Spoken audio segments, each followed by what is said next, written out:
Meu nome é Adalto João dos Santos e tenho 38 anos, essa aqui é minha esposa. Meu nome é Sayonara, tenho 33 anos. O ano de 2011, finalzinho de 2011, eu costumo dizer que foi onde Deus realmente mexeu com a nossa família. No finalzinho de 2011, eu já era mãe de 3 filhos, Igor, que tinha 7 anos naquela época, da Cauane, com 3 anos, e a Emily, que tinha 1 ano e 9 meses. E bem no finalzinho de 2011, a gente descobriu que a nossa filha, Cauane, que era o nosso segundo filho, estava adoecendo, começou a aparecer uns hematomas pelo corpo, ela começou a ter hemorragia pela gengiva, e a gente tentou empurrar o máximo aquele final de ano, e quando foi no comecinho de 2012, dia 3 de janeiro de 2012, né? A gente fez um exame de sangue que constatou que ela tinha leucemia. E a gente fizemos os exames, voltamos para casa e ficamos aquela tarde esperando o resultado sair. Para nós foi uma eternidade saber que poderia ter um tipo de doença como esse, grave como esse, né? E a gente recebeu a notícia, a médica, na verdade a doutora ligou, mandou o resultado por fax para a gente e a gente ficou sabendo desse resultado e foi como se o mundo tivesse caído, foi como se o chão, nós tivesse perdido totalmente o chão ali naquele momento. Eu olhava para o Igor pequeno, uma criança de colo ainda, e saber que eu tinha que deixar eles para ir para o hospital era tudo muito novo e muito dolorido, porque mexeu também com a família, do lado da minha família, como também do lado da família dele, né? Mexeu com os dois lados.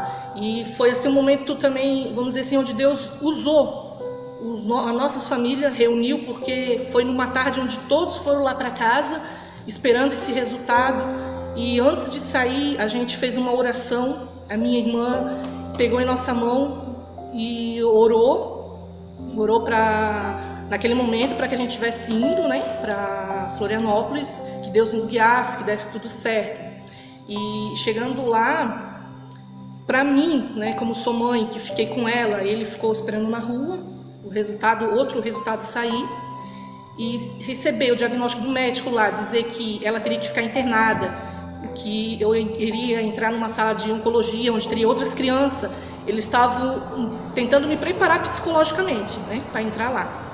E quando eu entrei, que vi 3 crianças sentadas, todas carequinhas, aquilo para mim foi um impacto muito grande, porque criança, a gente nem não quer isso. Vocês estavam na igreja? Nós não estávamos na igreja, nós estávamos fora, já fazia uns 8 anos, né? Tem a idade do Igor, já tinha 8 anos, nós estávamos fora da igreja, estava totalmente com a cabeça no mundo. Quando vocês receberam a notícia de que ela tinha leucemia, vocês frequentavam a igreja nessa época ou não? Nós estávamos desviados, pastor, nós não estávamos frequentando a igreja. Aliás, ela toda a vida pediu para nós ir para a igreja e nós sempre cortando, não querendo ir. Ela pediu, pai, vamos na igreja domingo? Vamos. E dizia, não, hoje não tem. Ela toda a vida pedindo. E como é que ela pedia? Ela sabia de que maneira? Ela era muito pequena, né? Quantos anos ela tinha? Tinha 3 anos. Ela e o Igor, né? Que de vez em quando a gente ia fazer visita, né? Em alguma igreja, a gente estava passando aquele aperto, a gente ia. Era só quando precisava, né? E eles gostavam de ir. Então várias vezes eles chegavam para nós e diziam, mãe, pai, hoje tem culto, vamos na igreja? Nós dizíamos, não, hoje não tem culto. Nós mentíamos, dizíamos que não tinha culto para não levar. Então, acho que foi a partir daí que, né, Deus começou a mostrar para a gente, né? Que nós estávamos com a vida totalmente no mundo, nós saímos para festa, a gente bebia, achava aquilo tudo muito legal, a gente fazia muita festa em casa, achava aquilo tudo normal, né? Momento no hospital, quando vocês tiveram que internar ela a primeira vez. Primeira vez que foi muito assim interessante, Deus naquele momento falou muito comigo, porque só estava ela, ele teve que vir para casa. Eu tinha uma bibliazinha azul, daquelas que só tem o Novo Testamento, era só o que eu tinha dentro da bolsa, e chorava muito, muito, muito. E ela muito alegre, uma criança muito feliz, alegre. Eu olhava para ela com toda aquela situação que eu olhava e não aguentava, eu chorava. Ela olhava para mim e sorria. E teve momentos que ela olhou para mim lá, sentada naquela cama, com sondas, com acesso, né? para fazer a quimioterapia, ela olhou para mim e disse assim: mãe, por que tu estás chorando? Tu estás tão triste? Eu disse: sim, a mãe está chorando porque a mãe não queria estar aqui, a mãe queria estar em casa. E ela olhou para mim e disse assim: mas fica como eu estou feliz, olha como eu estou feliz. E aquilo assim entrou em mim como uma faca mesmo assim. Eu pensei: nossa, ela que está passando por isso, está feliz? Eu que sou mãe, estou desse jeito, estou chorando. E aquilo me deu força. Através disso me deu muita força. Entendo. E todo final de semana, todo dia eu ia para Floripa. De segunda a segunda, podia ter chuva, podia ter sol. Eu pegava o carro ou a moto, eu ia. E nisso no domingo eu já ia desanimado, eu estava desanimado, eu queria me entregar a minha vida. Eu cheguei lá um dia, um domingo de tarde, era 3 horas da tarde, ela ligou para a mãe dela e falou para mim assim: ó, o pai vai para casa para ir para a igreja que está na hora, pode ir para a igreja que eu estou bem. Então nisso ela me fortalecia para me vir para a igreja. Na época eu vinha, então eu ia de moto e ficava na rua, eu não conseguia entrar, com aquela angústia, aquela coisa ruim, ficava na rua. E de lá assim dava de frente com o púlpito, o pastor me via lá na rua, na casa onde eu estacionava a moto. Então ali eu ficava, eu não entrava, eu ficava ali. Aí quando acabava o culto ele já vinha direto a mim, me incentivando, me dando força. E vinha minha menina, que é a Emily: ah, pai, coisa, fica aqui comigo. Não, o pai vai para cá, depois o pai vem. Mas eu não tinha força de ir para a igreja. Eu fui virando ir, porque através da Cauã eu chegar lá, porque eu ficava assim: pô, ela só tem 2, 3 anos, dizendo para mim ir para a igreja, não ficar com ela. Poder dizer: ó pai, vai comigo até tal hora? Não. Eu chegava e dizia: ó pai, pode ir para casa que eu estou bem, e vai para a igreja. E toda a vida foi de me incentivar. Para mim, sempre. Até teve me lembro de uma cena, para mim foi muito forte, que ela estava brincando na cama e ela olhou para mim e disse assim: ô mãe, sabia que eu vou morar com Jesus? E eu olhei para ela e eu disse: não, Jesus vai te curar? Ela disse: não, eu vou morar com Jesus. E eu abracei ela e eu chorei muito. Aí chamaram as psicólogas para conversar comigo e aquela coisa toda, né? E o mais assim, engraçado é porque Deus, ele faz as coisas tão perfeitas que era só eu e Deus. Ninguém me ligava, não ia ninguém lá dizer: não, Deus falou isso, Deus falou aquilo. Até porque naquela época não tinha WhatsApp, mensagem, essas coisas, sim, né, que tem hoje. Então era só eu e a Bíblia. Era eu e Deus, realmente eu e Deus. E era muito complicado a pessoa se deslocar daqui até em Florianópolis. Então ela ficou muito tempo internada? A gente passava de 20 dias no hospital, de 20 a 25 dias no hospital, e em casa de 3 a 4 dias assim no máximo. Ela ia fazer quimioterapia de 5 dias, a gente voltava. Aí em casa ela ficava de 2 dias, 2, 3 dias. Aí se desse alguma intercorrência da quimioterapia, tipo uma febre, um sangramento, a gente tinha que correr para o hospital, não podia ficar em casa. E as despesas? As despesas... A despesa, eu tenho que agradecer muito a Deus pelo meu pai, pelo meu irmão, a minha mãe, que me deram muita força. A gente não pedia, mas o combustível, o dinheiro, toda a vida eles arcavam com prejuízo para mim, né? A despesa para mim ir e vir. E também na época de política, eu me lembro como fosse hoje, o Betinho já com almoço ali. Então era todo sábado à tarde, ele pegava, era 11 horas que eu estava trabalhando, ele chegava lá e dava gasolina para mim toda nossa semana para Floripa. Nisso eles viram me ajudar. Sim. Pessoas que a gente estava devendo, que eles vinham, parava ele e dava o dinheiro para ele, sem a gente pedir. Ele chegava e simplesmente dava, e a gente se constrangia com aquilo, porque a gente estava devendo para aquela pessoa. E o contato da tua filha com outras doentes, no mesmo lugar, havia? No mesmo lugar ali, bastante. Não tanto com as crianças, mas vou dizer assim que as enfermeiras que estavam lá foram contagiadas através dela, do que ela falava, do que ela cantava, que ela louvava a Deus. Ela na cama, ela louvava, ela cantava. Uma música que ela cantava. Ela cantava a música do Fernandinho: se não for para te adorar, para que nasci? Se não for para te servir, a música porque estou aqui. Do Thales também, né? Ela cantava. E uma música do Thales Roberto que ficou muito, muito gravado, que ela cantava assim: mas eu escolho Deus, eu escolho ser amigo de Deus, eu escolho Cristo todo dia, já morri pra minha vida e agora eu vivo a vida de Deus. Então tinha cenas daquilo ali que as enfermeiras gravavam, ela cantando e dizia: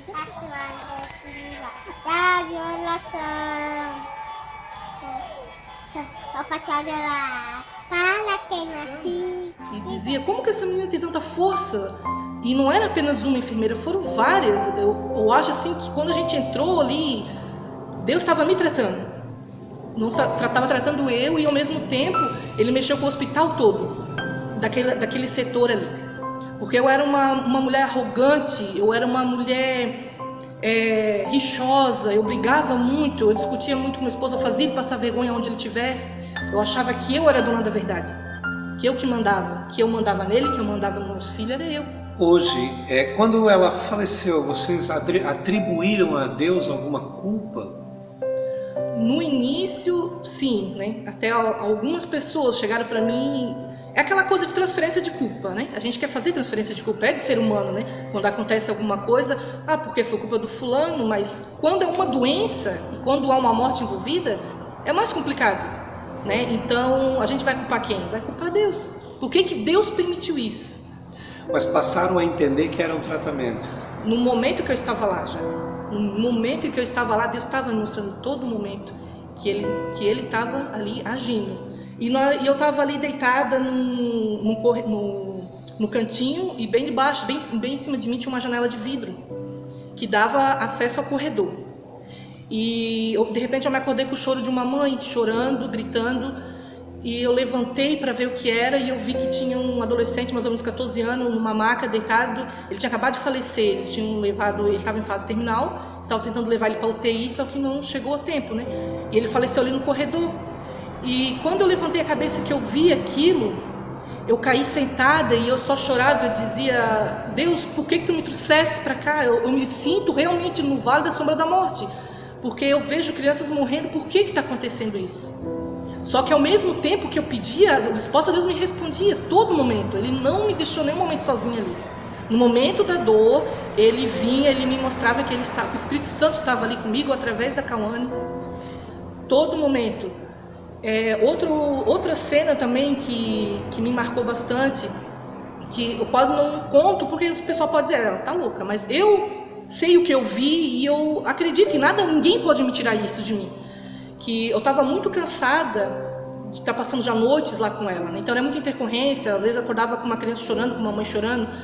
E eu me lembro que eu orei antes de dormir e pedi para Deus: Senhor, eu estou muito cansada, eu não aguento, meu corpo está cansado, faz dias que eu não durmo. E eu queria apenas deitar e dormir, eu queria descansar. Só que ainda assim, de madrugada, eu quero levantar e orar. E eu pedi para o Espírito Santo para que ele me acordasse na madrugada para mim orar. E eu coloquei a Bíblia, eu já era a Bíblia maior, né? Coloquei a Bíblia do ladinho. E de repente eu me acordei, do nada, eu me acordei no meio da madrugada, eu olhei, eu vi quando a Bíblia ela se abriu diante de mim, ela se abriu, eu vi. Ela se abriu e começou a sair raio de luz da Bíblia. Era como se saía assim, flash de luz, e eu olhei aquilo e apaguei.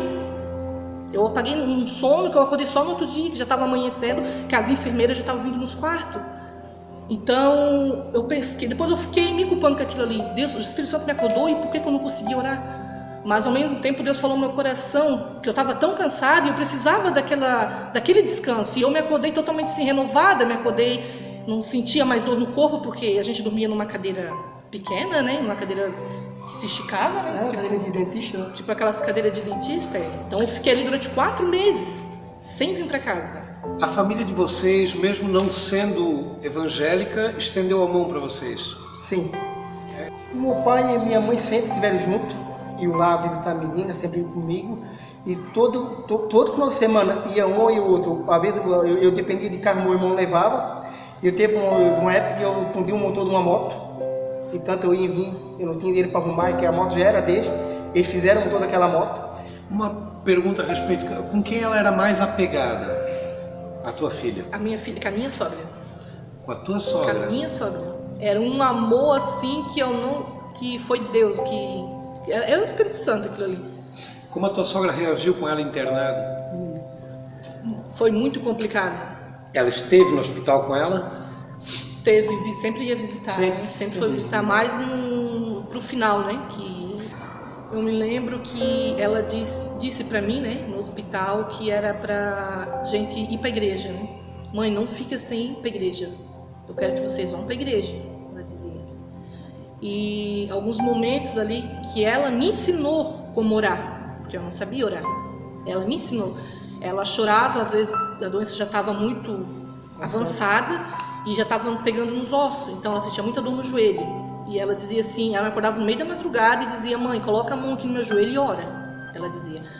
Aí eu me sentava, colocava a mão ali, ela dizia: não, fica de joelho e ora.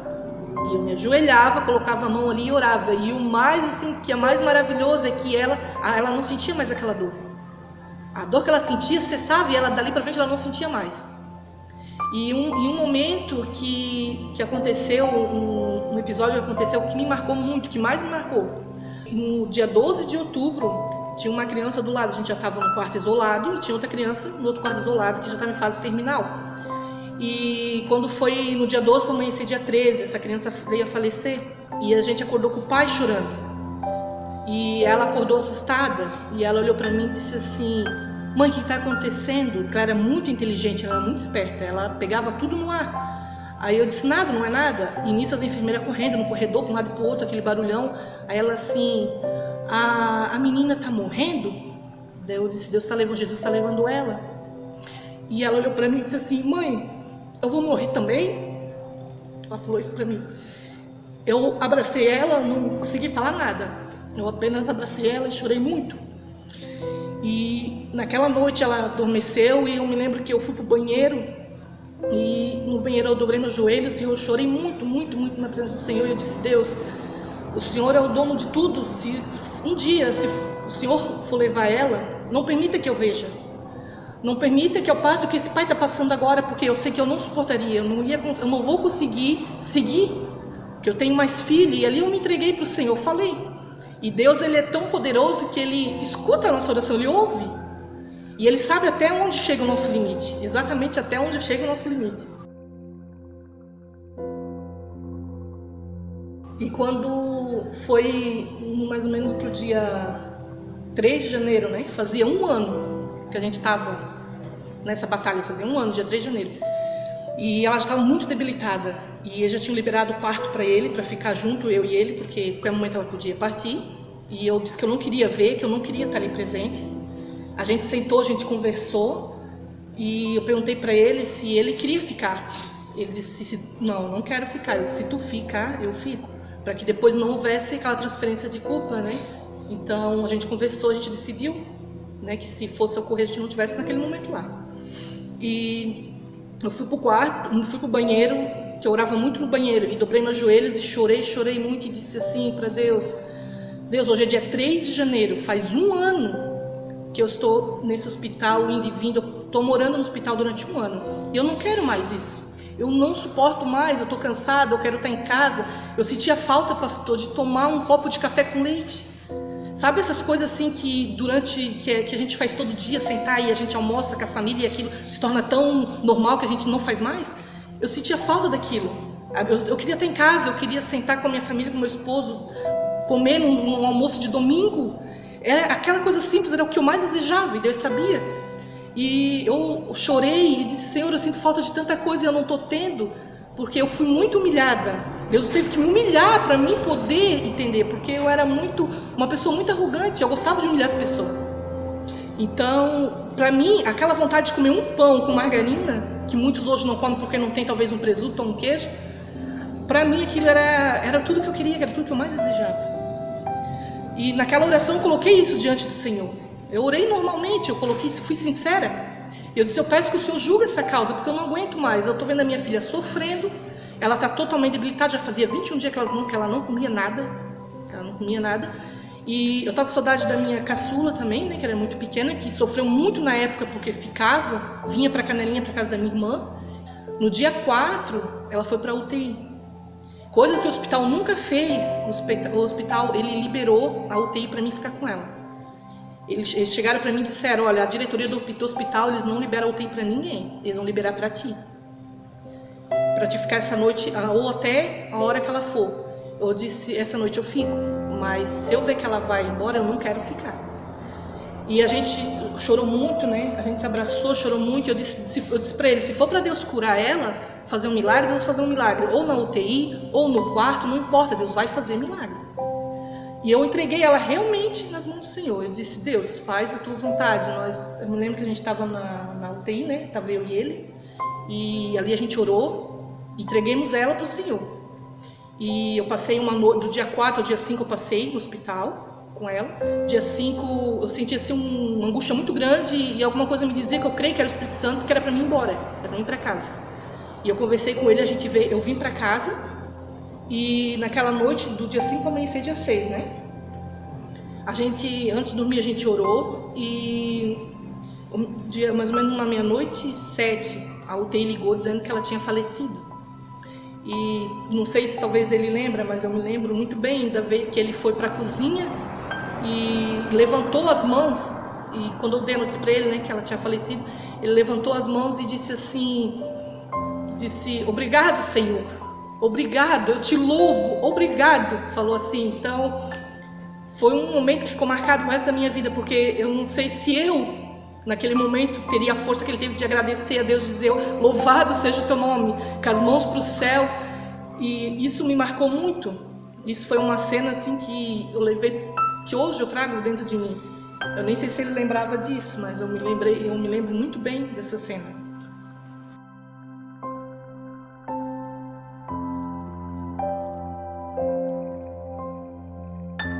Hoje faz 6 anos que ela faleceu, faz 6 anos. Eu prometi para Deus, eu fiz uma aliança com Deus. Eu prometi para Deus que enquanto eu vivesse, enquanto eu pudesse guiar ali os meus filhos, a minha família, que é uma coisa que eu não tinha, que eu não fazia, eu ia fazer. Eu ia estar na igreja firme, trazendo os meus filhos, mostrando o caminho da verdade para eles, né? Porque isso veio através dela. Porque a gente estava, né, totalmente mudo, então isso veio através dela. E eu prometi isso para ela, a gente prometeu isso para ela no hospital, na cama dela, né? E ela já estava muito doente e a gente prometeu que a gente ia estar firme na igreja e que a gente jamais sairia da presença do Senhor, jamais. Então eu quero assim que as mães que estejam passando por isso, ou que o filho veio a falecer e que não entende o propósito de Deus, que acaba culpando Deus, que tem situações que a gente hoje não entende, que não cabe a nós a questionar Deus e perguntar o porquê aconteceu aquilo. Porque hoje eu entendo que o que aconteceu há 6 anos atrás, Deus já sabia que nós ia estar aqui hoje. Eu não sabia, mas Deus já sabia. Então, há 6 anos atrás, o que eu estava passando lá, hoje, a luta que eu passo hoje, eu olho o que eu passei, para mim não é nada. Às vezes a gente está passando por uma situação difícil, eu digo para ele, olha o que a gente passou. Olha quantos sofrimentos. Se a gente não tivesse passado aquilo, que eu tenho, pastor, a plena convicção, se isso não tivesse acontecido, eu tenho certeza que hoje a minha família estava totalmente destruída. Eu tenho certeza que eu não estaria casado, eu já tinha se separado, que os nossos filhos só Deus sabe, porque Deus sabe aonde dói.